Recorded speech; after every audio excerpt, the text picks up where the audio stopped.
রহস্য কখনো আলোতে জন্মায় না, রহস্য জন্ম নেয় অন্ধকারে আর অপেক্ষা করে কারো না কারো সত্য খুঁজে বের করার জন্য।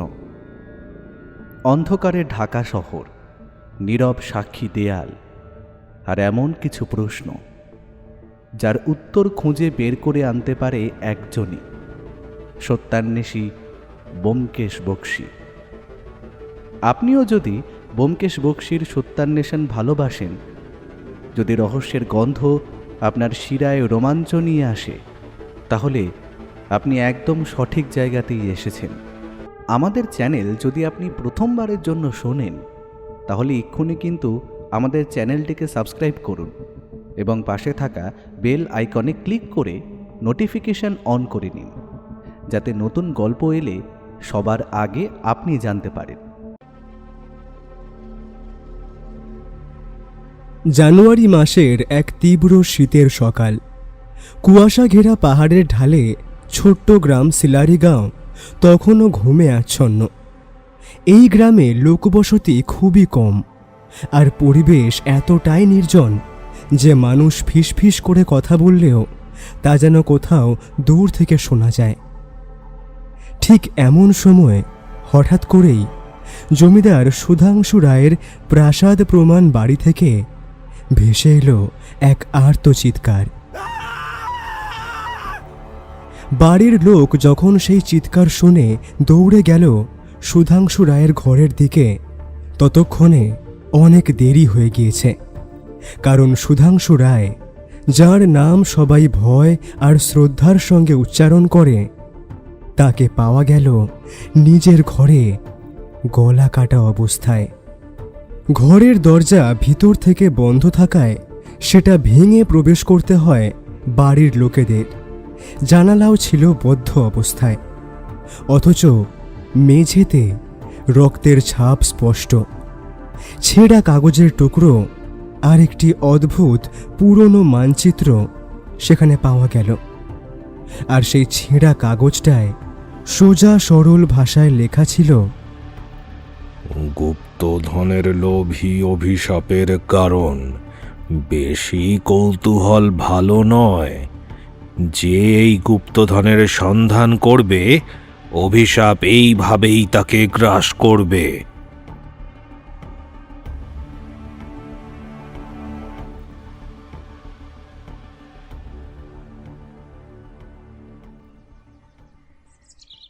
আমি আর ব্যোমকেশ কয়েকদিন হলো ছুটি কাটাতে এসেছি এই পাহাড়ের কোলে ছোট্ট শহর কালিম্পংয়ে। আমাদের উদ্দেশ্য নিতান্তই সাধারণ। কলকাতায় একটার পর একটা কেসের ঠেলায় ব্যোমকেশ অতিষ্ঠ হয়ে শেষ অবধি বলে ওঠে, অজিত, বুঝলে ভাইয়া, এবার একটু ছুটি ভোগের দরকার আছে। মনটা এবার কেমন পাহাড় পাহাড় করছে। আর মন ভালো করার ঠিকানা তো এই একটাই। কি, চলো বেরিয়ে পড়া যাক। যেমন বলা তেমন কাজ। আমরা কালিম্পং শহরে পৌঁছাই রাতের অন্ধকারে। তাই পরের দিন ঘুম ভাঙার সাথে সাথেই আমরা সাক্ষী হই কালিম্পংয়ের ঘন কুয়াশা ঢাকা একটা অসাধারণ সুন্দর সকালের সাথে। হোটেলের বাইরে থেকে ভেসে আসছে নানা রকম পাখিদের মিষ্টি ডাক। তবে এর মাঝেও সূর্যমামা ওঠার সাথে সাথেই কাঞ্চনজঙ্ঘা আমাদের সামনে নিজের অপরূপ সুন্দর রূপ উজাড় করে দিল। আমি যতবার কাঞ্চনজঙ্ঘা দেখি, ততবারই যেন মুগ্ধ হয়ে উপভোগ করি সৃষ্টিকর্তার সৃষ্ট এই অসাধারণ ভাস্কর্য। ব্যোমকেশও তখন হোটেলের বারান্দায় দাঁড়িয়ে সেই সুন্দর অবিস্মরণীয় কাঞ্চনজঙ্ঘার কোলে সূর্যোদয়ের দৃশ্য উপভোগ করছিল। তবে কিছুক্ষণ পরেই বেয়ারা আমাদের চা আর সেই দিনের খবরের কাগজটা ঘরে দিয়ে গেল। গরম চায়ে চুমুক দেওয়ার সাথে সাথেই খবরের কাগজটা খুলে দেখলাম একটা খবর আমায় খুব আকর্ষণ করল। ব্যোমকেশ পাশেই ছিল। আমি তাকে পড়ে শোনালাম। ছোট পাহাড়ি গ্রাম সিলেরিগাঁওয়ের জমিদার সুধাংশু রায়ের রহস্যজনক খুন। বন্ধ ঘরের ভেতর থেকে উদ্ধার রক্তাক্ত দেহ, আর সাথে পাওয়া গেছে একটা অদ্ভুত মানচিত্র, যা নাকি গুপ্তধনের ইঙ্গিত। আর এই খুনের কিনারা করার জন্য প্রয়োজন একজন তীক্ষ্ণ বুদ্ধিসম্পন্ন একজন গোয়েন্দার। ব্যোমকেশ ঘটনা শুনে হাসতে হাসতে বলল, বুঝলে অজিত, শিলারিগাঁও কিন্তু কালিম্পং থেকে খুব বেশি দূরে নয়, ঘন্টা 5 রাস্তা। গুপ্তধনের খোঁজ, অভিশাপের গুজব আর একজন ধনী জমিদারের মৃত্যু, নিঃসন্দেহে ব্যাপারটা আকর্ষণীয়।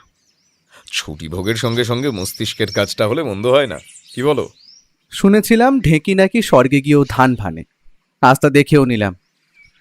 আমার আপত্তি নেই, কাগজে যখন গোয়েন্দা চাই বলে বিজ্ঞাপন দিয়েছে তখন আর অপেক্ষা করে লাভ কি?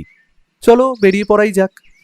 ব্যোমকেশ বলেই রেখেছিল সে বেরোবে, তাই আমরা আর দেরি করিনি।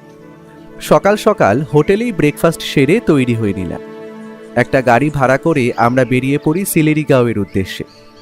কি জানি কি রয়েছে কপালে। ব্যোমকেশ আগেই বলেছিল কালিম্পং থেকে গ্রামটার দূরত্ব ঘন্টা 5 পাহাড়ি পথ। গাড়ি যত ওপরে উঠছে ঠান্ডা হাওয়ার তীব্রতাও যেন শরীরে কাঁপুনি ধরিয়ে দিয়ে যাচ্ছে।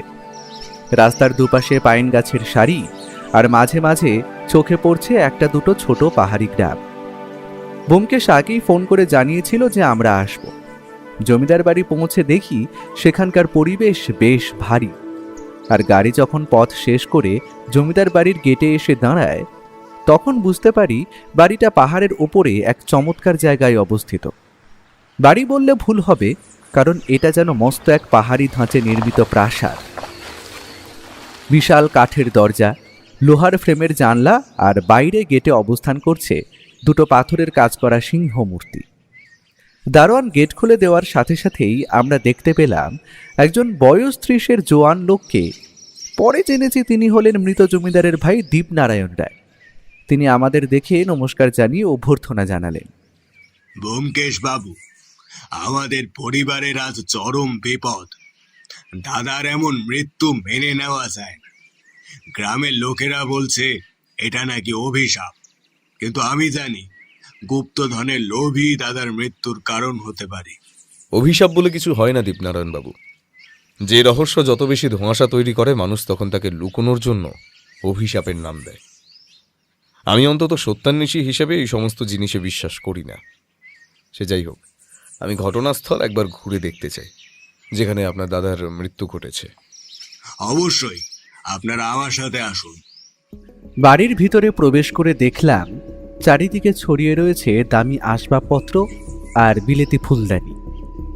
বাড়ির প্রতিটা ঘরে ঝুলছে একটি করে ঝাড় লণ্ঠন। কিছু কিছু জায়গায় দেওয়ালে হরিণের শিংও যেন চোখে পড়ল। আপাত দৃষ্টিতে যা দেখলাম, বলা যায় এই জমিদার বাড়ির অবস্থা এখনও অবস্থাপন্ন। সিঁড়ি দিয়ে দোতলায় উঠে আমরা প্রবেশ করলাম একটা বড় ধরনের ঘরে। আর এটাই যে জমিদারের শোয়ার ঘর ছিল তার বলে দিতে হয় না। দরজার লক ভাঙা, অর্থাৎ মৃতদেহ উদ্ধার হয়েছে দরজা ভেঙেই আশা করা যায়। তবে খুনটা হলো কিভাবে? মেঝেতে এখনো লেগে রয়েছে রক্তের দাগ, আর একটি পুরনো মানচিত্রের টুকরো পাশের দেরাজের ওপরে রাখা। ব্যোমকেশ প্রথমে গিয়েই সেটি হাতে তুলে নিয়ে ভালো করে দেখল। আমিও দেখলাম নকশাটা, আর এটাই সেই গুপ্তধনের নকশা সেটা বলে দিতে হয় না। আচ্ছা দীপনারায়ণ বাবু, এই মানচিত্রের কোনায় একটা অদ্ভুত প্রতীক আছে, এটা কি কোনো মন্দিরের চিহ্ন? হ্যাঁ ব্যোমকেশ বাবু, এটা একটি মন্দির। দাদা বহুবার সেখানে গিয়েছিলেন গুপ্তধনের সন্ধানে, তবে তিনি কিছু পেয়েছিলেন কিনা বলতে পারবেন না। আর এই হুমকি চিঠিটা পড়েছিল মৃতদেহের পাশে। এই যে। বলে ভদ্রলোক পকেট থেকে বার করে আনলেন একটা দলা মোচা করে ভাঁজ করা একটি কাগজ, যেখানে লেখা গুপ্তধনের লোভী গ্রাস করবে তার সন্ধানকারীকে। এই বাড়িতে আপনি ছাড়া আর কে কে থাকেন? আমি সবার সঙ্গে কথা বলতে চাই। বাড়িতে লোক বলতে দাদা স্ত্রী শ্রেয়া রায় এবং তার একমাত্র ছেলে সৌরভ রায় এবং দাদার সহকারী অজয় ঘোষ। আর সবসময় কাজের জন্য একজন চাকর আছে। ড্রাইভার আর গেটের দারোয়ানকে তো আপনি দেখেছেন। আমি সবাইকে এক এক করে ডেকে দিচ্ছি, সবাই আপনাকে এই তদন্তে সাহায্য করবে। আমরা সেই ঘর থেকে বেরিয়ে আসার সাথে সাথেই ঘরটা বন্ধ করে দেওয়া হলো। আমরা এবার বেরিয়ে গিয়ে বসলাম পাশের একটি ঘরে। প্রথমেই আমাদের সাথে দেখা করতে এলেন জমিদার বাবুর স্ত্রী। ভদ্রমহিলা এখনও তার স্বামীর মৃত্যু কাটিয়ে উঠতে পারেননি। তাই চোখ এখনও তার কান্নায় ভেজা। ব্যোমকেশ প্রশ্ন করল, আপনার স্বামী অর্থাৎ সুধাংশুবাবু কি আপনার সঙ্গে গুপ্তধন উদ্ধার নিয়ে কখনো কোনো কথা বলতেন? আর তার মৃত্যুর জন্য আপনি কি কাউকে সন্দেহ করেন? এমনি তো তিনি কারোর সাথে বেশি কথা বলতেন না, কিন্তু শেষের কটা দিন আমার স্বামী বলেছিলেন তিনি নাকি গুপ্তধনের খুব কাছেই পৌঁছেছেন। আমি তাকে বারবার সতর্ক করেছিলাম, কিন্তু তার ওই গুপ্তধনের লোভী তাকে শেষ করে দিল। আর কেই বা তাকে খুন করতে পারে ব্যোমকেশবাবু বলুন? তিনি যে ঘরে রাতে কাজ করছিলেন সেটা তো বন্ধ ছিল। তার মানে আপনি বলছেন সেদিন রাতে সুধাংশুবাবু নিজের ঘরে কাজ করছিলেন অনেক রাত অবধি, আর আপনি তখন কোথায় ছিলেন? আমি তো আমার ছেলের ঘরেই শুয়েছিলাম। ছেলে কলকাতায় বড় কলেজে পড়াশোনা করে। ওর বাবার মৃত্যুর সংবাদ পেয়ে ও ছুটে এসেছিল। ও ওইসব খুনের সময় তো ছিল না, আর ও এই খুনের ব্যাপারে বিশেষ কিছু জানেও না। ঠিক আছে, আপনি এবার সেক্রেটারি অজয় ঘোষকে পাঠিয়ে দিন। ভদ্রমহিলা বেরিয়ে যেতেই বাইরে একটা কাশির শব্দ শুনতে পেলাম। বলছি আসতে পারি? হ্যাঁ অলোকবাবু, আসুন। আপনার প্রথম প্রশ্ন হলো আপনি এখানে কতদিন কাজ করছেন, আর জমিদারবাবুর মৃত্যুর জন্য আপনি কি কাউকে সন্দেহ করেন? দেখুন গোয়েন্দাবাবু, সুধাংশু রায় তার জমিদারি জীবনে অনেক শত্রু তৈরি করেছিলেন। গ্রামের অনেকেই তার প্রতি বেশ ক্ষুব্ধই ছিল। যে কেউই প্রতিশোধ নেওয়ার জন্য তাকে খুন করতেই পারে। আর আমি এই কয়েক মাস হলো কাজ করছি। এর আগে যে কাজ করত তার নাম অলোক সেন। তাকে জমিদারবাবু অন্য কাজে দরকার বলে আমাকে এই কাজে বহাল করেছিলেন। ব্যোমকেশ অজয়ের দিকে গভীর দৃষ্টিতে চেয়ে বলল, আপনি ভুল করছেন অজয়বাবু, আমি গোয়েন্দা নই, আমি সত্যান্বেষী, আর সত্য অনুসন্ধানই আমার পেশা। সে যাই হোক, জমিদারবাবুর শত্রু হওয়ার কারণ? ও আচ্ছা আচ্ছা, মাফ করবেন। দেখুন, ধনির যে শত্রু হবে তা তো আপনাকে আর আলাদা করে বলে দিতে হবে না ব্যোমকেশবাবু। প্রথম কথা, ব্যবসার জন্য ও টাকার জন্য অনেক সময় অনেকজনের সঙ্গে বেশ মনোমালিন্য হয় ওনার।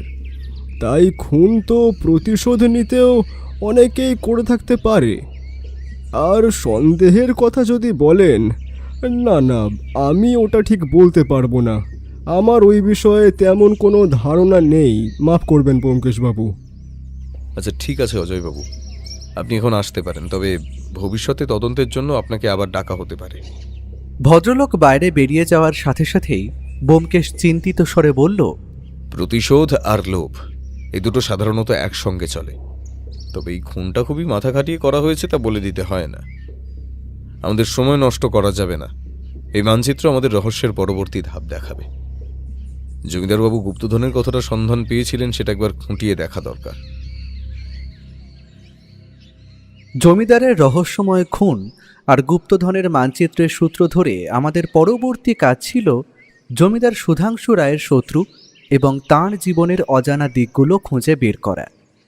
তাই পরের দিন সকালে দীপনারায়ণ রায়কে ওই ব্যাপারে জিজ্ঞেস করায় তিনি জানালেন, শত্রুর কথা যদি আপনি বলেন ব্যোমকেশবাবু, রজন দত্ত আমাদের পরিবারের এক সময়ের খুবই ঘনিষ্ঠ বন্ধু ছিল। দাদা আর রজনের একসঙ্গে ব্যবসাও শুরু করেছিলেন। তবে রজনের একটা দুর্বলতা ছিল, লোভ। একসময় রজন আমাদের ব্যবসার টাকা নিজের কাজে ব্যবহার করার চেষ্টা করে। দাদা বিষয়টি জানতে পেরে তার বিরুদ্ধে আইনি ব্যবস্থা নেয়। ফলে রজন একদিকে ব্যবসা হারায় আর অন্যদিকে মান ইজ্জত শেষ হয়ে যায়। শোনা যায় সেই মনের দুঃখে গ্রাম ছেড়ে চলে যায়। ব্যোমকেশ কথাটা শুনে গম্ভীরভাবে বলল, লোভ এবং অপমান দুই একজন মানুষকে ধ্বংসের কিনারায় পৌঁছে দিতে পারে, তবে এর সঙ্গে গুপ্তধনের মানচিত্রের কি সম্পর্ক? রঞ্জন কি ফিরে এসে প্রতিশোধ নেওয়ার চেষ্টা করছিল?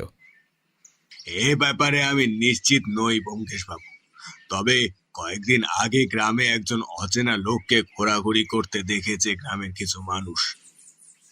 তার চেহারার বর্ণনা শুনে মনে হচ্ছে সে রজন হতে পারে। অনেক ধন্যবাদ আপনাকে। আমি আর একবার একটু আপনার দাদার ঘরটা খুঁজে দেখতে চাই। আসলে আগের দিন আপনার দাদার টেবিলে একটা ডায়েরি আমার চোখে পড়েছিল। ভদ্রলোক আশা করি ডায়েরি লিখতেন, কিন্তু কাল বাড়ির সকলকে জিজ্ঞাসাবাদ করার দরুন সেটি দেখা হয়নি। অবশ্যই। তবে ব্যোমকেশ বাবু, আমার মনে হয় ওই ডায়েরি পড়ে আপনি হতাশ হবেন, কারণ দাদা বেশি দিন ডায়েরি লিখতেন না। হঠাৎ করেই যদি কোনো স্মরণীয় বা বিশেষ দিন তার জীবনে ঘটলে তিনি সেটা ডায়েরির পাতায় বন্দি করতেন। হতাশ হতে আমার কোনো অসুবিধাই নেই দীপনারায়ণবাবু। এই কেসের কিনারা করতে গেলে এটা অত্যন্ত প্রয়োজনীয় তথ্য হতে পারে, আর তোমার দাদার ওই টেবিলে রাখা ডায়েরিটাই আমার দরকার। দীপনারায়ণবাবু আপত্তি জানান। তিনি তৎক্ষণাৎ সেটি এনে ব্যোমকেশের হাতে তুলে দেন। ব্যোমকেশ বোধ করি আজ আর কোথাও বেরোবে না। জমিদার বাবুর ডায়েরি পড়ে এসে তথ্য খুঁজতে বসবে আজ। আমি আর কি করি, বাড়ির ব্যালকনিতে বসে সামনের পাহাড়ের কোলে ভেসে যাওয়া মেঘের খেলা দেখছিলাম।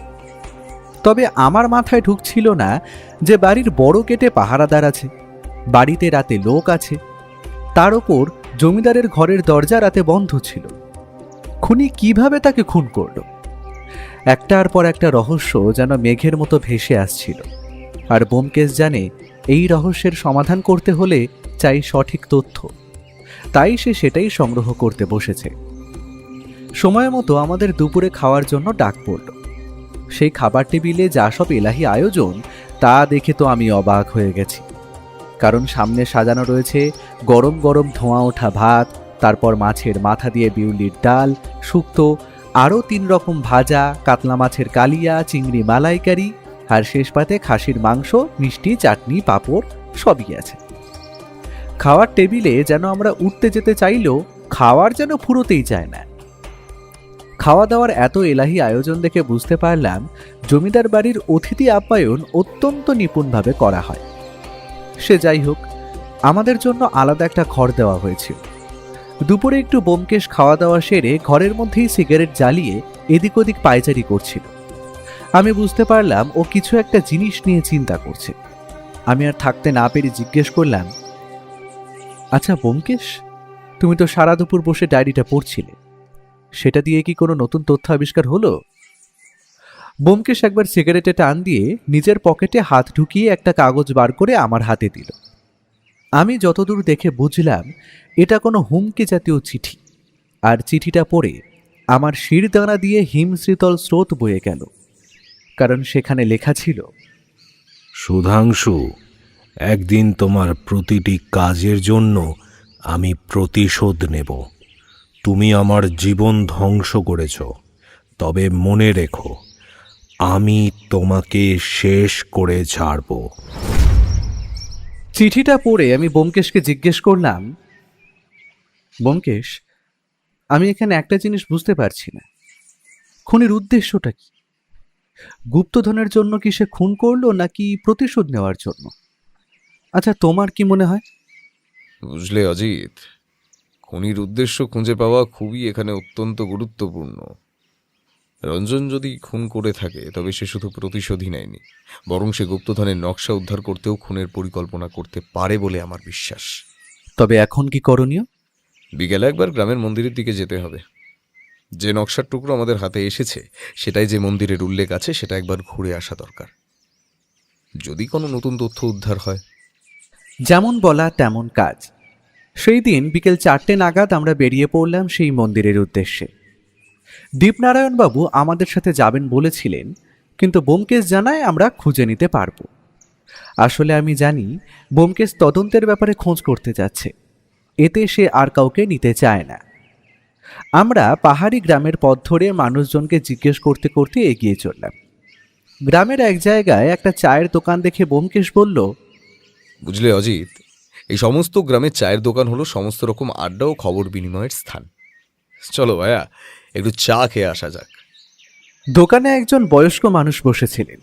ব্যোমকেশ ওনাকে 2 কাপ চা দিয়ে জিজ্ঞেস করলো, আচ্ছা, তুমি এখানকার জমিদারবাবুর মৃত্যুর ব্যাপারে শুনেছ নিশ্চয়ই। তোমাদের কি মনে হয় কিভাবে ওনার মৃত্যু হয়েছে? আপনারা শহরের বাবু বলে মনে হচ্ছে। জমিদার বাবুর মৃত্যুর ব্যাপারে আমরা জানি না, কিন্তু ওনাকে যে কোনো অভিশাপ মেরেছে তা আমরা বুঝতে পারি। কারণ উনি অনেক দিন ধরেই এই মন্দির আর মন্দিরের পাশের জঙ্গলে একা একা কিছু খুঁজছিলেন। হয়তো ওনার পেছন পেছন কোনো অপশক্তি ওনার বাড়ি পৌঁছে গেছিল। ওরাই ওনাকে মেরে দেয়। আচ্ছা কাকা, তুমি ওসব ছাড়ো।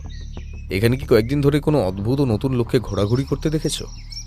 হ্যাঁ, কয়েকদিন ধরে একটা পাগল ওই মন্দির আর তার আশেপাশে গ্রামে দেখা যাচ্ছে।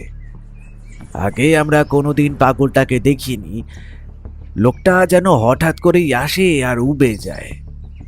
একদিন তো আমার দোকানে এসেও বসেছিল। তবে অদ্ভুত হলো, লোকটা পাগলামো করলেও সে কিন্তু চা খেয়ে আমার হাতে চায়ের দাম হিসেবে 2 পয়সা ধরিয়ে দিয়েছিল। বড়ই অদ্ভুত ঘটনা। পাগল চা খেয়ে পয়সা দিচ্ছে, এটা তো কখনো শুনিনি। যাই হোক, গ্রামের মন্দিরটা কি সামনে কাকা? বৃদ্ধ ভদ্রলোকের বলা রাস্তা দিয়ে আমরা এগিয়ে যেতেই মন্দিরটা চোখে পড়ল। এটি একটি মহাদেবের মন্দির, তবে আশা করি এখন বিকেল হয়ে যাওয়ার কারণে বন্ধ ছিল। কিন্তু মন্দিরের পাশে একটা ছোট কুঁড়ে ঘর জাতীয় ছোট পাহাড়ি ঘর থেকে বেরিয়ে এলেন একজন গেরুয়া বসন পরিহিত পুরোহিত। ব্যোমকেশ তার দিকে এগিয়ে গিয়ে বলল, নমস্কার ঠাকুরমশাই, এটাই রায় জমিদারদের প্রতিষ্ঠা করা মন্দির, তাই তো? আর আমরা রায়বাড়ি থেকেই আসছি। আপনার থেকে কিছু তথ্য জানতে চাই, আশা করি আপনি আমাকে সাহায্য করবেন। জানি আমাকে সুধাংশু রায়ের মৃত্যুর কথা জিজ্ঞাসা করতে এসেছো তো? আসো, বসো মন্দিরে। আমার নাম বিজয় ত্রিপাঠী। প্রায় 30 বছর এই মন্দিরের নিত্য সেবা আমি করছি। তোমাদের যে গুপ্তধন নিয়েও জিজ্ঞাসা থাকবে, আমি সেটাও বুঝতে পারছি। আমরা মন্দিরে প্রবেশ করতেই পুরোহিত মশাই গর্ভগৃহের দরজা খুলে দিলেন। মহাদেবের মূর্তির সামনে প্রণাম জানিয়ে আমরা ওনার উত্তরের অপেক্ষায় বসলাম। জমিদার সুধাংশু রায় এক প্রাচীন গুপ্তধনের বিষয়ে জানবার পর থেকেই একটু বেশি অস্থির হয়ে উঠেছিলেন। তিনি আমাকেও বহুবার বলেছিলেন সেটা নাকি তার পরিবারের সম্পত্তি। আমি তাকে বহুবার বারণ করেছিলাম ওইসব বিপদকে যেন না ডেকে নিয়ে আসে, কিন্তু তিনি আমার কথা একদমই শোনেননি। আর শেষমেশ সেই অভিশাপই গ্রাস করলো তাকে। তার মানে আপনি বলতে চাইছেন ওই গুপ্তধন সত্যি আছে? আগে হ্যাঁ, গুপ্তধন তো আছেই। আমি আসলে কোনোদিন চাইনি যে জমিদার বংশের কারোর উপরে কোনো বিপদ নেমে আসুক, তাই ব্যাপারটাকে গোপন রাখি। আর সত্যি বলতে, গুপ্তধন যে আসলে কোথায় আছে তার সত্যিকারের হদিশ কিন্তু কেউ জানে না। আমরা যখন মন্দির দিয়ে বেরোলাম তখন প্রায় সন্ধ্যা হয়ে এসেছে। পাহাড়ি গ্রামের সন্ধ্যা নামে ঝপ করে, আর সাথে নামে ঠান্ডা। আমরা যে পথ দিয়ে এসেছিলাম সেই পথ দিয়ে এগিয়ে যেতে শুরু করলাম। এখানে সন্ধ্যের পর থেকেই রাস্তায় যেন জনমানুষ কমে আসে। আমরা একটু আগে এগোনোর সাথে সাথেই হঠাৎ করে একটা গাছের নিচে একটা অদ্ভুত দর্শন লোকের দেখা পেলাম। লোকটার মুখ ভর্তি পাকা দাড়ি, শরীরে ছিন্ন ভিন্ন পোশাক, চোখ দুটো অদ্ভুত রকমের লাল, আর তার কাঁধে ছিল একটা বস্তা। লোকটা আমাদের দেখেই হঠাৎ করে একটা আদলা ইট তুলে ছুঁড়ে মারলো আমাদের দিকে। অতর্কিতে এমন আক্রমণ আমরা কল্পনাও করতে পারি। ইটটা পাশের একটা গাছের গুঁড়িতে লাগলো। ব্যোমকেশ ছুটে পাগলটার দিকে তেড়ে গেল, কিন্তু পাগলটা যেন নিজের আনমনে চিৎকার করতে করতে পালাতে পালাতে বলতে লাগলো, গুপ্তধন, যে আসবে সে মরবে, অভিশাপ কাউকে ছাড়বে না। তুই আয়, আমি আসি, সবাই মরবে। গুপ্তধন, খালি গুপ্তধন। ব্যোমকেশ খানিকটা পেছনে ছিল। সেই সুযোগে লোকটা বোধ করি তীব্র গতিতে ছুটে পালিয়েছে। আমি হঠাৎ ওর হাতে একটা ছোট ভাঁজ করা ছেঁড়া কাগজ দেখে অবাক হয়ে জিজ্ঞেস করি, এই ব্যোমকেশ, তোমার হাতে ওটা কি? এটা একটা ছেঁড়া নকশা, আর যতদূর মনে হচ্ছে আমাদের জমিদার সুধাংশু রায় যে নকশাটা পেয়েছিলেন এটা তাঁরই ছেঁড়া অংশ। তবে এখন প্রশ্ন হলো এই পাগলটাকে, আর এর কাছে ওই ছেঁড়া নকশার অর্ধেক অংশটা এলো কি করে? মনের মধ্যে অসংখ্য প্রশ্ন নিয়ে আমরা ফিরে এলাম জমিদার বাড়িতে। আমি জানি ব্যোমকেশ এখন নিজেকে ডুবিয়ে দেবে ভাবনার জগতে। ও প্রতিটা রহস্য এখন নিজের মনের মধ্যে সাজিয়ে নিতে চাইছে, তাই আর ওকে বিরক্ত করলাম না।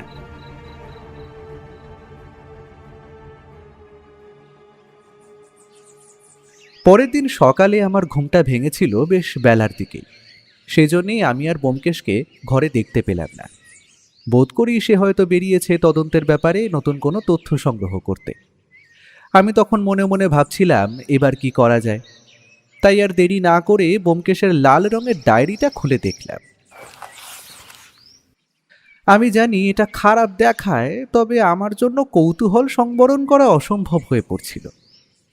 ডায়েরিটা খুলে কিছু প্রশ্ন দেখতে পেলাম আমি, যা অত্যন্ত রহস্যজনক। 1. খুন, কিন্তু কেন? গুপ্তধনের লোভ না প্রতিশোধ? 2. খুনি কি বাইরের লোক না বাড়ির ভিতরের? 3. গুপ্তধনের নকশার ব্যাপারটা আর কে কে জানে? 4. পাগল কি সত্যি পাগল না সবটাই নাটক? 5. বদ্ধ ঘরে খুন অসম্ভব, তবে খুনটা হলো কিভাবে? 6. রঞ্জন এখন কোথায়? সে একা না তার সাথে আর কেউ আছে? 7. গুপ্তধনের নকশা একটা পাগলের কাছে থাকবে কেন? পাগলটাই কি রঞ্জন দত্ত? সবকটা প্রশ্ন পড়ে আমি যা বুঝলাম, এসবের উত্তর খোঁজা আমার কম্য নয়। এইসব প্রশ্নের উত্তর একজনই দিতে পারে, সে হলো সত্যান্বেষী ব্যোমকেশ বক্সী। ব্যোমকেশ যখন ফিরল তখন প্রায় বেলা 11টার কাছাকাছি। সে খালি ফ্রেশ হয়ে ঘরে এসে একটা সিগারেটে টান দিয়ে বলল, অলোক সেন নিখোঁজ হয়েছে অজিত, তাই জন্যই খবরটা শুনে তড়িঘড়ি ছুটে এলাম। আমি বুঝতে পারলাম না ব্যোমকেশ কার কথা বলছে। অলোক সেন নামটা তো আমার চেনা নয়। তাই ব্যোমকেশকে জিজ্ঞেস করলাম, সেটা আবার কি?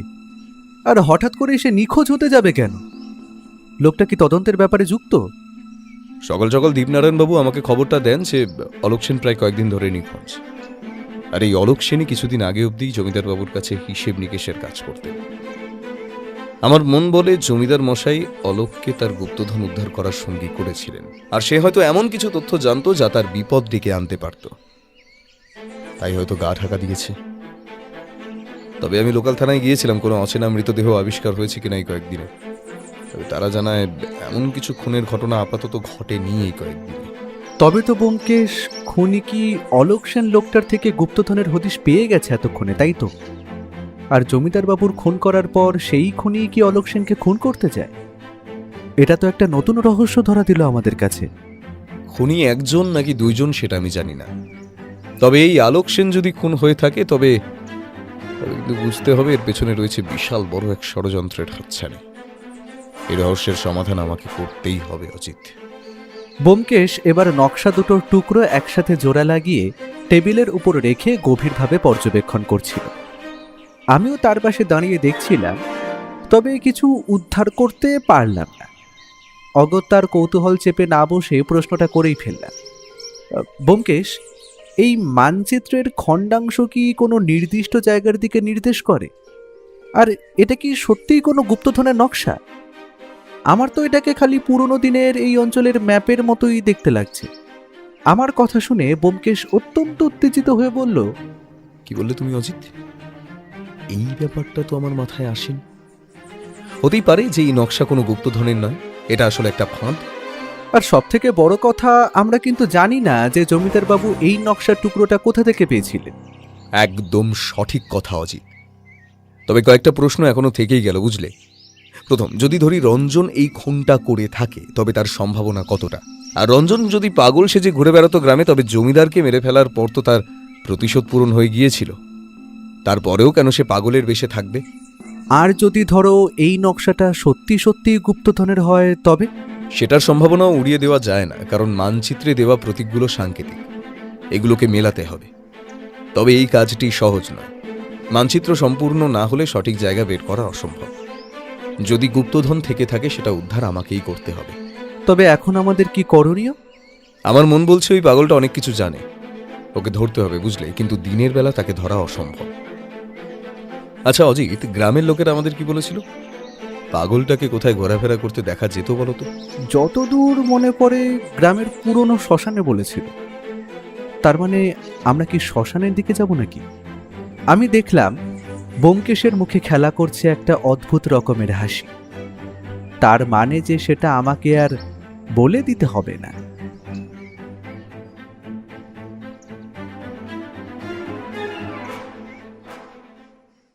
সেই দিন ব্যোমকেশ সারাটা দিন কিছু না কিছু ভাবতে ভাবতেই কাটিয়েছে। তবে রাতের খাওয়া দাওয়া হতেই সে আমায় বলল, অজিত, প্রস্তুত হও, আমাদের এখন বেরোতে হবে। আমার মন বলে ওই পাগলটাই আমাদের অনেক প্রশ্নের উত্তর দিতে পারবে। আমাদের ওকে ধরতেই হবে। ব্যোমকেশ আমায় আগে থেকেই শিখিয়ে দিয়েছিল রাতের বেলা বেরোবার সময় কীরকম পোশাক পরতে হয়। তাই সেই মতো তৈরি হয়ে আমরা বেরিয়ে পড়লাম। পাহাড়ি এলাকায় রাতের অন্ধকার ক্রমেই গভীর হতে থাকে। বাতাসে অদ্ভুত শীতলতা এবং গাছগুলির শাখাগুলোর মধ্যে হালকা শোঁ শোঁ আওয়াজ ভেসে আসছিল। পথ শুকনো পাতার আস্তরণে ঢেকে থাকার কারণে আমরা এগোনোর সময় সেটায় পা পড়ার সাথে সাথেই খসখস শব্দ কানে বড়ই অদ্ভুত ঠেকছিল। আমরা যতই এগোচ্ছি রাতের মায়া যেন আরো বেশি গভীর হচ্ছে। কিন্তু হঠাৎ করেই এমন সময় আমাদের কেন জানি মনে হলো আমাদের দুইজনের চলার শব্দ ছড়াও আরও একটা জুতোর শব্দ আমাদের পিছু পিছু চলছে। ব্যোমকেশ সেই শব্দ লক্ষ্য করে চারিদিকে টর্চ ফেলে দেখল, কিন্তু সেখানে নিকষ অন্ধকার ছাড়া কিছুই চোখে পড়ল না। আমরা এবার ধীরে ধীরে প্রবেশ করলাম গ্রামের পুরনো শ্মশানের ভিতর। এটা যে পরিত্যক্ত এবং পুরো শ্মশান হওয়ার দরুন লোকজন এখানে খুব একটা আসে না। শ্মশানের চারিদিকে ছড়িয়ে আছে ভাঙা কাঠ বা জ্বলে যাওয়া ছাইয়ের অবশেষ। আমার মনে হয় কি যেন একটা অদ্ভুত ভয় মেশানো অনুভূতি খেলা করছিল আমার ভিতর। আচ্ছা, ব্যোমকেশেরও কি এমনই অবস্থা? এমন অভিজ্ঞতা আমার জীবনে কোনোদিনও হয়নি। কিন্তু ঠিক এমন সময় আমাদের আচমকা চমকে দিয়ে দূরের একটা ঝোপ হালকা নড়ে উঠল। এই শ্মশানে হিংস্র জানোয়ারের ভয় নেই আশা করি, কিন্তু শিয়াল বা কুকুর থাকলেও থাকতে পারে। আমার বুকটা তখন প্রচণ্ড পরিমাণে ভয়ে ধুকপুক করে ওঠে। আমি বুঝতে পারছি যে আমার হৃৎপিণ্ডটা এখন হাপড়ের মতো ওঠানামা করছে প্রচণ্ড ভয়ে। ব্যোমকেশ কিন্তু এমন সময়ও শান্ত। সে আমার কাঁধে একটা আঘাত করে বলল, শোনো, তুমি কিছু শুনতে পাচ্ছ? আমি নিজের মাথাটা ওপর নিচ করে নিঃশব্দে বুঝিয়ে দিলাম, হ্যাঁ। এটা মানুষের আওয়াজ মনে হচ্ছে না, কিন্তু কিছু সন্দেহজনক ব্যাপার ঘটছে। চলো, এই আওয়াজ অনুসরণ করে এগোনো যাক। এটার রহস্য আমায় ভেদ করতেই হবে। আমি আর ব্যোমকেশ সেই শব্দ লক্ষ্য করে শ্মশানের ভিতর একটু একটু করে পা ফেলতে ফেলতে এগিয়ে যেতে থাকি। কিন্তু মন খালি বলছে, যদি কোনো বিপদ অপেক্ষা করে থাকে আমাদের জন্য। আমরা আরেকটু এগোতেই হঠাৎ চোখে পড়ল এই নির্জন ফাঁকা স্থানে রাতের বেলা একটা পাগল লোক বসে আছে, আর সে মুখ দিয়ে কিছু একটা কাপড় জাতীয় কিছু টেনে ছিঁড়তে চাইছে। আর তারই পাগলামোর জোরেই মুখ দিয়ে অদ্ভুত শব্দ আমাদের কানে আসছে। আমরা এতক্ষণ লুকিয়ে দেখছিলাম লোকটাকে একটা গাছের আড়াল থেকে। তবে পাগলটা বোধ করি আমাদের উপস্থিতি উপলব্ধি করে শান্ত হয়ে এদিক ওদিক চেয়ে দেখতে লাগলো। ব্যোমকেশ ফিস ফিস করে আমায় বলল, আজি, দেখেছি দেখছো, কিন্তু সত্যিকারের পাগল, কারণ কাল যাকে রাতের বেলা আমি ধাওয়া করেছিলাম এটা সেই লোক নয়। তার মানে তুমি বলতে চাইছো এই লোকটার সাথে তদন্তের কোনো যোগাযোগই নেই, তাই তো? আর কালকের আমাদেরকে আক্রমণ করা লোকটা পাগল সেজেছিল। ঠিক তাই, তবে একটা জিনিস আমার মনকে বারবার নাড়া দিচ্ছে। ওটা কি অজিত? একটা জিনিস দেখে ব্যোমকেশ উত্তেজিত হয়ে বলল কথাটা, কিন্তু হঠাৎ করেই যে জিনিসটার দিকে আমাদের চোখ গেল সেটা দেখে আমরা তো অবাক। কারণ পাগলটা ব্যোমকেশের কথা শুনেই তীব্র গতিতে সরে পড়ল, আর যে জায়গায় সে বসেছিল সেই জায়গাটার মাটিটা একটু সরে গেল। আমরা ভালো করে দেখার জন্য জায়গাটা এগিয়ে যাই, আর আবিষ্কার করি এ তো একটা পুরনো ধ্বংসপ্রাপ্ত কাঠামো, আর সেটা সেখানে একটা সুড়ঙ্গকে আড়াল করার চেষ্টা করছে। সেখানে মাটি একটু সরাতেই নিচে একটা সুড়ঙ্গের প্রবেশপথ চোখে পড়ল আমাদের। ব্যোমকেশ নীরবে সুড়ঙ্গের দিকে তাকিয়ে বলল, এটা তো অনেক দিনের পুরনো বলে মনে হয়। বহু বছর আগে কেউ এই পথ ব্যবহার করত, আর এখন এটি তেমনি বন্ধ হয়ে গেছে। তবে এই স্থানটি আমাদের কিছু বলতে চাইছে। কারণ দেখো অজিত, মাটির জায়গাটা একটু পরিষ্কার, তার মানে কয়েকদিন আগে এখানে মানুষের পা পড়েছে। চলো ভিতরে গিয়ে দেখা যাক। ভেতরে কি আছে আমরা কিন্তু জানি না। কোনো বিপদ আমাদের জন্য কিন্তু অপেক্ষা করে থাকতে পারে। আমরা যদি এখন এটার রহস্য না ভেদ করি তবে হয়তো বহু কিছু আমাদের দিয়ে আড়াল হয়ে থাকবে। চলো সাবধানে এগিয়ে চলো। আমি আর কথা বললাম না। ধীরে ধীরে সুড়ঙ্গে প্রবেশ করলাম ব্যোমকেশের পেছন পেছন। সুড়ঙ্গটার ভেতরের পরিবেশ ছিল অন্ধকার এবং অদ্ভুত রকমের স্যাঁতস্যাঁতে ঠান্ডা। বাতাসে যেন একটা আঁশটে মাটির গন্ধ লেগেছিল। আমরা বুঝতে পারলাম এটা বেশ ভালো মতোই গভীর। ব্যোমকেশের টর্চ আমাদের সামনের পথ দেখাচ্ছে। আর একটু এগিয়েই আমরা একটা গোপন কক্ষের কাছে পৌঁছলাম।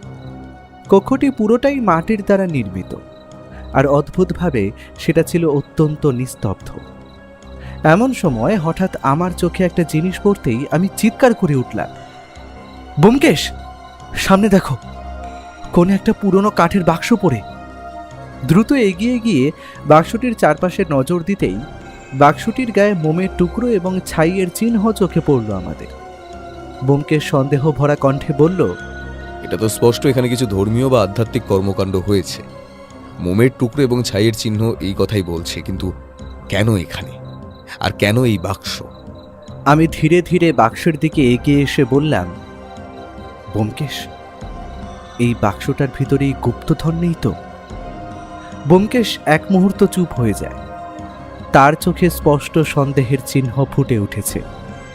সে নিশ্চিত হয়ে বলে, হ্যাঁ, আমার মন বলছে এটি হলো গুপ্তধনের বাক্স, আর এটিকে আগেও খোলা হয়েছে। তার মানে জমিদার মশাই এটাকে আগেই খুঁজে পেয়েছিলেন এবং তিনি জানতেন এইখানে কেউ আসবে না, আর এই ধরনের গুপ্তধনের লুকিয়ে রাখার জন্য তিনি গোপন স্থানটি ব্যবহার করেছিলেন। এবার যে কাজটা ব্যোমকেশ করল সেটার জন্য আমি একদম প্রস্তুত ছিলাম না। সে দ্রুত গতিতে বাক্সের ওপরের ঢাকনাটা সরাতেই সেইখান থেকে উকি মারল হাজার হাজার সোনার মুদ্রা জাতীয় জিনিস। কিছু দামি জিনিসও ছিল সেইখানে, আর আমাদের টর্চের আলো পড়ায় সেইগুলো তীব্রভাবে চকচক করে উঠল। আমরা একদম সঠিক জায়গায় এসেছি অজিত। এটা হলো সেই গুপ্তধন, আর এটা উদ্ধার করা হয়েছিল আগেই, যা করেছিলেন জমিদার সুধাংশু রায়। তারপর সেটা এখানে লুকিয়ে রেখে যান, কিন্তু তার লুকোনোর কারণটা আমায় খুঁজে বার করতে হবে। ব্যোমকেশ, আমাদের উচিত এই কক্ষের চারপাশে জায়গাটা আরো ভালো করে খুঁজে দেখা, যদি এখান থেকে আরো কিছু তথ্য সংগ্রহ করা যায়। আমার কথা শেষ হওয়ার আগেই ব্যোমকেশ ভালো করে চারপাশটা ঘুরে আর পর্যবেক্ষণ করে জানালো, এখানে আর কিছু নেই অজিত, গুপ্তধন উদ্ধার হয়ে গেছে। এখন এই খবরটা পুলিশকে দিয়ে দিতে হবে, ওরা ওই গুপ্তধন উদ্ধার করে নেবে। তবে এখনো আসল রহস্য বাকি। কি রহস্য ব্যোমকেশ? খুন রহস্য। তবে আমার মাথা এতক্ষণে পরিষ্কার, আর সেই খুন কে করেছে তাও আমি বুঝতে পেরে গেছি। এবার খালি সময়ের অপেক্ষা আসল অপরাধীকে গ্রেফতার করতে।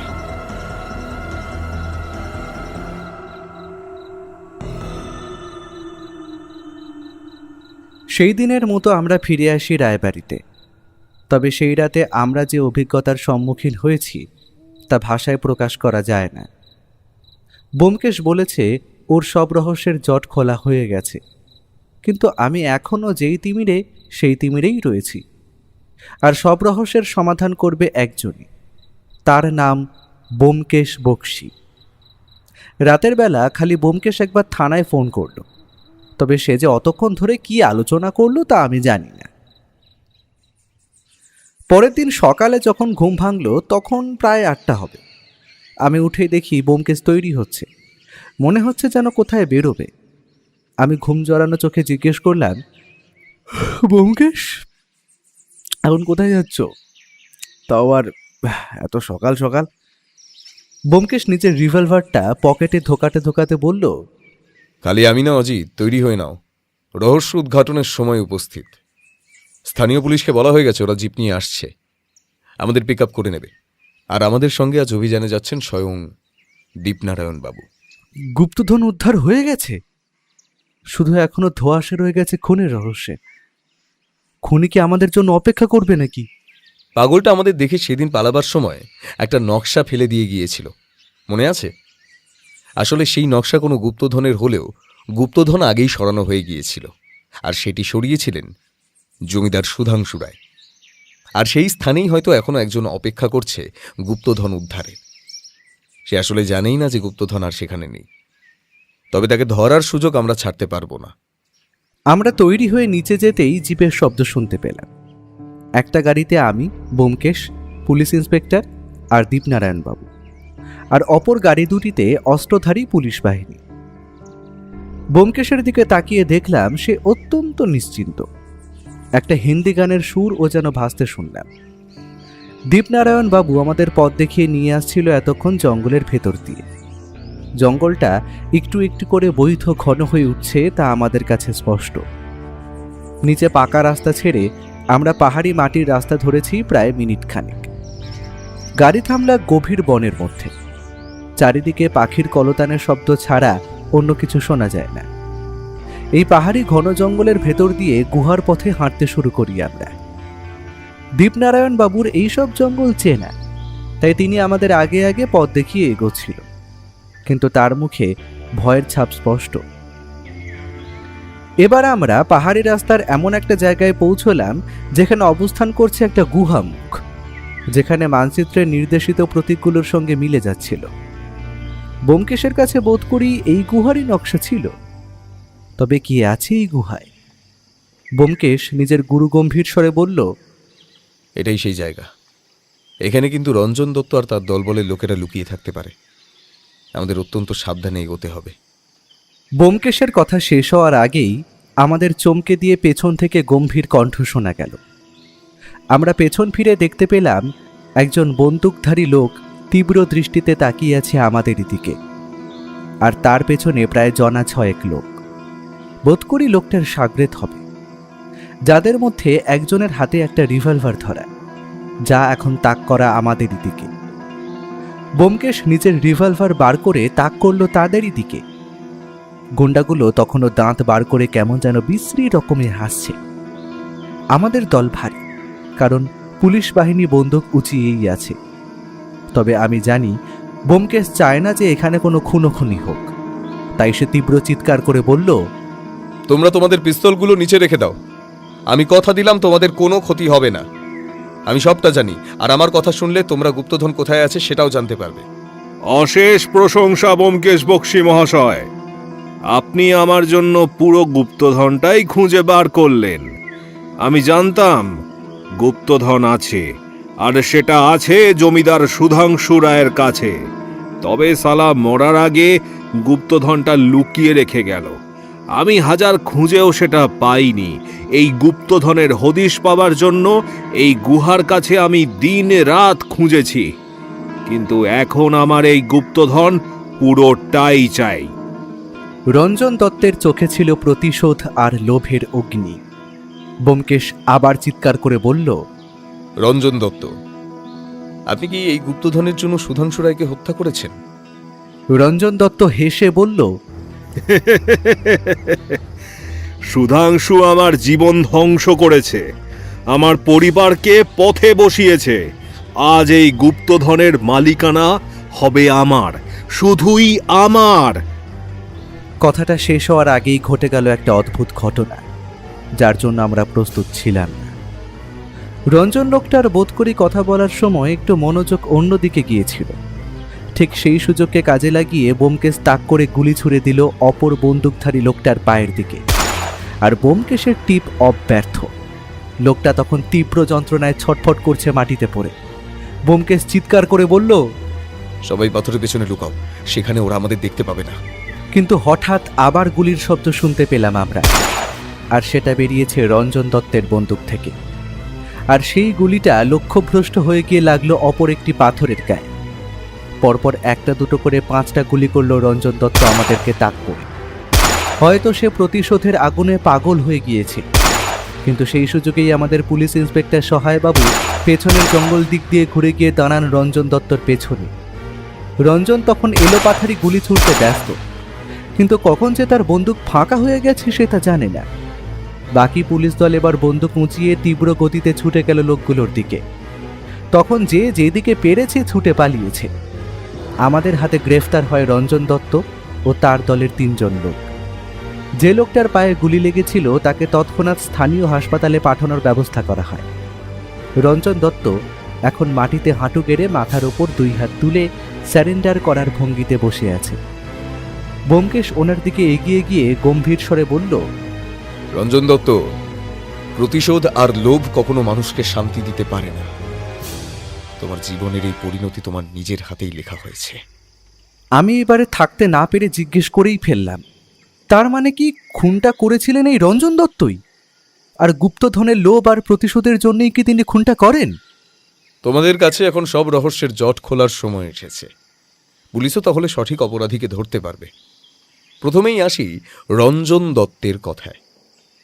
সে কিন্তু এই কেসের গুরুত্বপূর্ণ অংশ। তবে সে একমাত্র খেলোয়াড় নয়। অলোক সেনের হঠাৎ করে নিখোঁজ হয়ে যাওয়া এবং একটা পাগল আমাকে মানচিত্রের ছেঁড়া টুকরো দিয়ে যাওয়া, সবটাই এর সঙ্গে জড়িত। ব্যোমকেশ, আর হেঁয়ালি নয়, সবটা একটু খুলে বলো তো দয়া করে।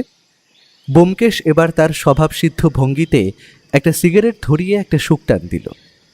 তারপর বলা শুরু করল, তোমাদের যদি প্রথম থেকেই সবকিছু বলতে হয়, তবে বলতে হবে রঞ্জন দত্ত, যে ছিল একসময় জমিদার সুধাংশু রায়ের অত্যন্ত ঘনিষ্ঠ বন্ধু, এবং তারা একসঙ্গে ব্যবসার কাজে যুক্ত ছিলেন। কিন্তু কিছু কারণে তাদের মধ্যে মনোমালিন্য হওয়ায় জমিদার বাবু তার অংশের টাকা ব্যবসা দিয়ে তুলে নেয়। তাই তাদের ব্যবসা বন্ধ হয়ে যায়।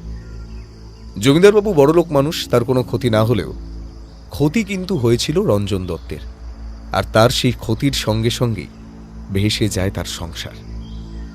তারপর থেকেই তার ভিতর জ্বলতে থাকে প্রতিশোধের আগুন। সে যে কোনো উপায় হোক জমিদার সুধাংশু রায়ের থেকে বদলা নিতে চেয়েছিল, কিন্তু কিছুদিনের মধ্যেই জমিদারবাবু জানতে পারেন তাদের পারিবারিক লুকোনো গুপ্তধনের কথা।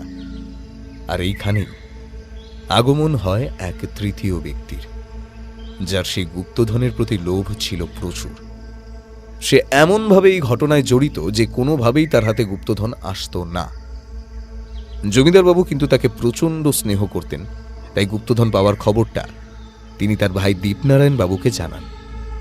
কি তাই তো? আমি ঠিক বলছি তো দীপনারায়ণ বাবু? দীপনারায়ণ বাবু এতক্ষণ ব্যোমকেশের কথা মন দিয়ে শুনছিল। এবারে সে বলে উঠল, এসব আপনি কি বলছেন ব্যোমকেশ বাবু? আপনার কাছে কোনো প্রমাণ আছে? প্রমাণ জলজ্যান্ত আমার আপনার সামনে বসে রয়েছে। রঞ্জন এখনো মুখ খোলেননি, তাই আপনি দাঁড়িয়ে আছেন আমার সামনে। আপনি রঞ্জন দত্তের সঙ্গে হাত মিলিয়ে খুন করেন আপনার দাদাকে, ঠিক তো? আমি খুনের স্থান দেখি বুঝতে পেরেছিলাম এ খুন বাইরের লোকের হতেই পারে না। এখন আমি 100% নিশ্চিত যে খুনটা আপনি করেন নিজের দাদাকে, তাও আবার গুপ্তধনের লোভে। কিন্তু এখানে একজনের কথা আমরা ভুলে যাচ্ছি, সে হলো অলোক সেন। লোকটা জমিদার বাবুকে মন দিয়ে ভালোবাসত। কোনোভাবে সে বুঝতে পেরে যায় রঞ্জন তার মালিকের বিরুদ্ধে ষড়যন্ত্র করছে, তাই সে জমিদার বাবুকে সাবধান করে। কিন্তু জমিদার বাবু জানতেন না যে শত্রু তার ঘরে, তাই তিনি অত্যন্ত গোপনে গুপ্তধন লুকিয়ে রাখেন গ্রামের একটি পুরনো শ্মশানে।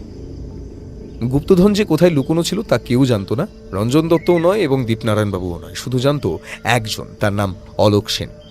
আর সে যখন দেখল জমিদার বাবুর মৃত্যুর পর লোকগুলো তার উপর হামলা করতে পারে, সে ছদ্মবেশ ধারণ করে, এক পাগলের ছদ্মবেশ। আর সে ওই পাগলের ছদ্মবেশেই ঘুরে ঘুরে বেড়াত, পুরো গ্রাম আর পাহারা দিত সুধাংশু রায়ের লুকোনো গুপ্তধনের।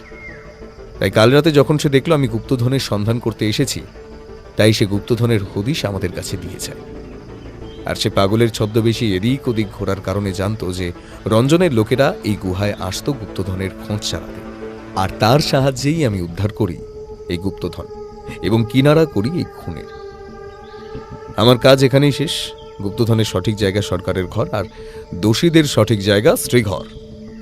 দুটোর ব্যবস্থা পুলিশ ইন্সপেক্টর সহায় করবেন। আমাদের এবারের মতো ছুটিভোগ এখানেই শেষ। কাল কলকাতায় ফিরতে হবে। পরের দিন সকালে আমরা যখন হাওড়াগ্রামী ট্রেনে চড়ে ফিরছি, তখন একটা খুব গুরুত্বপূর্ণ কথা ব্যোমকেশ আমাকে বলেছিল। বুঝলে অজিত, লোভ আর প্রতিহিংসা মানুষকে শুধু ধ্বংস করে। দীপনারায়ণ এটা বুঝতে পারল না। গুপ্তধনের চেয়ে গুরুত্বপূর্ণ হলো সততা আর নৈতিকতা, আর তার উপর হলো পরিবার। যারা সেটা বুঝতে ব্যর্থ হয় তাদের শেষ পরিণতি এইরকমই হয়। আমরা বাড়ি ফিরে আসার প্রায় 3-4 দিন পর একটা চিঠি আসে আমাদের কলকাতার বাড়ির ঠিকানায়। সেখানে ছিল একটা মোটা অঙ্কের টাকা গুপ্তধন উদ্ধার করে দেওয়ার জন্য এবং সরকারের তরফ থেকে একটি ধন্যবাদ পত্র। তবে আমি জানি ব্যোমকেশ বক্সীর সত্যের অনুসন্ধান এখানেই থামবে না। আরও অনেক রহস্য রোমাঞ্চকর ঘটনা অপেক্ষা করে আছে আমাদেরই জন্যে।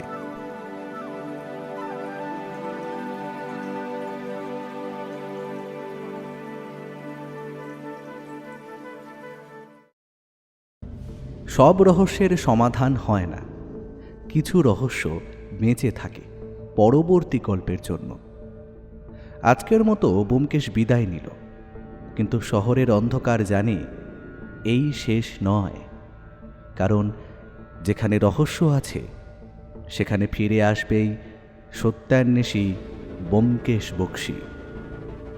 ভিডিওটি যদি আপনার ভালো লেগে থাকে তাহলে লাইক করুন, আর তার সঙ্গে হাইপ দিতে ভুলবেন না। এখনও পর্যন্ত যদি আমাদের চ্যানেলটিকে সাবস্ক্রাইব না করে থাকেন তাহলে এই রকমই আরও রহস্য রোমাঞ্চ গল্প শুনতে এক্ষুনি আমাদের চ্যানেলটি সাবস্ক্রাইব করুন, আর পাশে থাকা বেল আইকনে ক্লিক করে নোটিফিকেশন অন করে নিতে কিন্তু ভুলবেন না। খুব তাড়াতাড়ি আমরা আবার ফিরছি নতুন গল্প নিয়ে।